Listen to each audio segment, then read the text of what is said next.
China Girls bi proiektua, lehenago hasitako, arinago egindako China Girls proiektuaren jarraipen bada. Non artxibo digital eta fisiko publikoetatik emakume irudiak berreskuratzen ditudan eta gaur egunera ekartzen ditudan. Oraingo honetan, aurrekoan ez bezala, oraingo honetan bai egin dut modu lokal batean lan.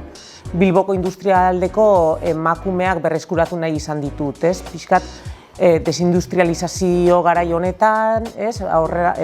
Memoriara jo eta nolabait garai hartan iritsi zirenak, baina bazeuden emakume horiek berreskuratuta. Open espazioan erabili dudan erreminta nagusia 3D inprimagailua izan da. Eta hortarako irudia hartu eta prozesatu ahal izateko definizio minimo bat behar izan dut. Emakume aurpegiak nolabait deskontestualizatu egin ditut. Nahiz eta jakin ez, industria kontestu baten aurkitzen zirela, protagonismo handiagoa eman nahi izan diet aurpegiei. 3 portzelana mota desberdin erabili ditut.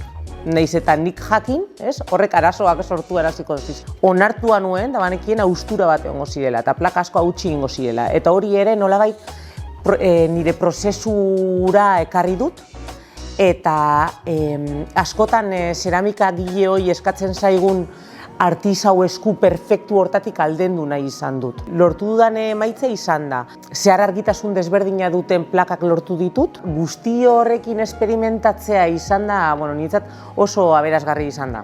Bai, 3D inprimagailua lehenengo aldiz, portzelana desberdinak, plakak hautsi, montatu, eta hilabete hau hortan eraman dut.